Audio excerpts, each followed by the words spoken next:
matin, 5h, 7h, Mathieu Noël. Voici pour les titres de l'actualité de ce 24 septembre 2018. Et ce matin, à l'occasion du début à Paris de la Fashion Week, on va parler mode. Oh, une serpillière, c'est formidable, Thérèse. Je suis ravi, écoutez. Non, Pierre, c'est un gilet. Derrière le glamour des créations parfois extravagantes de la Fashion Week, les chiffres sont inquiétants. L'industrie textile est la deuxième industrie la plus polluante, juste derrière l'industrie pétrolière. En l'espace de 15 ans, la durée de vie des vêtements s'est réduite d'un tiers. Les collections s'enchaînent à toute vitesse, à tel point que près de 50% des vêtements produits dans le monde ne sont jamais portés. Ils n'ont juste pas le temps d'être achetés. Sakina Emsa, bonjour. Bonjour. Vous êtes créatrice de vêtements à la tête de la maison de couture Front de Mode. Vous êtes aussi une activiste de la mode durable. Vous avez créé une collection à partir de chutes de tissus. Vous dites que vous faites les poubelles des maisons de haute couture, c'est un peu ça?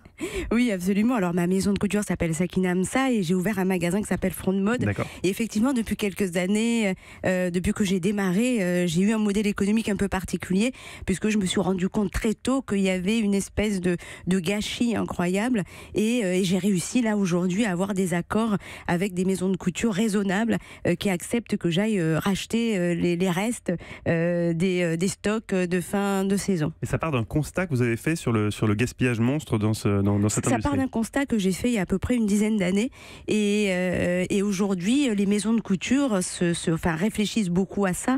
Parce qu'ils ont énormément de chutes de tissus. Ils ont énormément de chutes, il faut en faire quelque chose. Oui. Et puis bon, c'est des beaux tissus en plus. Et puis c'est des tissus absolument magnifiques. extraordinaires. Voilà. Et puis aujourd'hui, heureusement, il y a des gens aussi qui sont activistes et au niveau du rapport développement durable des boîtes, c'est très important. Moi, je trouve votre initiative géniale, mais juste par rapport au mouvement de fond c'est vraiment la fast fashion, c'est-à-dire qu'on va citer les marques, H&M, Zara, il y a des nouvelles collections tout le temps en permanence. Comment vous faites face à ce rouleau compresseur pour changer les mentalités? Parce que même les gens qui sont sensibilisés, comme nous peut-être ici dans ce studio, il nous arrive d'aller dans ce genre d'enseigne pour acheter rapidement des fringues assez vite. Et pourtant, c'est vrai que c'est pas intelligent. C'est vrai, vous avez raison, c'est très compliqué parce que moi j'appelle ça le court-termisme. C'est-à-dire qu'à un moment, et puis je pense aussi à des gens qui ont un moyen, un salaire qui est beaucoup plus bas, on n'a pas le choix. Mais nous, en fait, je vous ai pris des exemples, là, j'en ai pris 4, ça va aller très vite. J'ai regardé tout à l'heure une jupe recyclée, 120 €. J'ai regardé sur notre site à nous, du magasin. Ailleurs, une jupe à carreaux que j'ai regardé à l'instant sur Internet, 195 €. Un pantalon chino 100% recyclé, 105 €. Ailleurs, 220 €. Un vernis à ongles 85% biosourcé, 9 €. Ailleurs, 16,90 € ou 25 €. Donc ça peut être intéressant aussi financièrement. Savon, 3,90 €, 4,25 € ailleurs. Donc en fait, c'est une vraie réalité. Je l'ai regardé en 5 minutes tout à l'heure. Et vous dites qu'il ne faut pas culpabiliser les consommateurs. C'est aussi à l'industrie de la mode d'évoluer. Absolument, moi je pense qu'on est tous responsables et que c'est pas les consommateurs.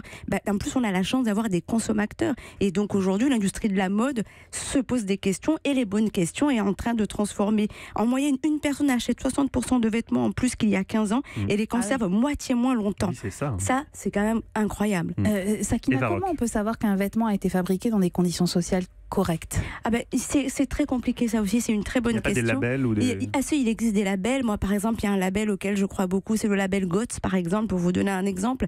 Moi je crois aujourd'hui on a la chance d'avoir les réseaux sociaux, il faut vraiment mener des campagnes et quand on ne sait pas où c'est fabriqué, interroger et dire où est-ce que c'est fabriqué. La traçabilité c'est vraiment le combat de la prochaine génération, la traçabilité, d'où ça vient, qui l'a fabriqué, comment c'est fabriqué, sans faire la police, parce qu'on est là vraiment pour être dans la bienveillance, pour faire du mieux. Alors vous, c'est votre business aussi, ça marche? Moi je suis très contente. On a prouvé avec ce magasin Front de Mode qu'on a ouvert dans le Marais que aujourd'hui on est en train de monter depuis l'ouverture. On est très content en termes de chiffre d'affaires. Donc on vous invite à venir vivre cette expérience. Mais nous viendrons. Front de Mode. Nous viendrons. Et certaines études disent que dans 10 ans le marché des vêtements d'occasion pourrait même dépasser celui des vêtements neufs. Ça on peut rêver jusque là. Écoutez, bien sûr, et c'est bien parce que moi aujourd'hui je m'habille neuf, je m'habille en location et je m'habille sur du vintage. Et la location, il faut en parler. C'est vraiment quelque chose, ça fait partie aussi du changement du comportement du client. Merci beaucoup Sakina Emsa. On rappelle que vous êtes à la tête de la maison de couture Sakina Emsa du coup. Absolument. Et avec une boutique qui s'appelle Front de Mode. Et que votre mantra c'est plus de style et plus de sens. Merci d'être venu nous voir sur Europe 1 aujourd'hui.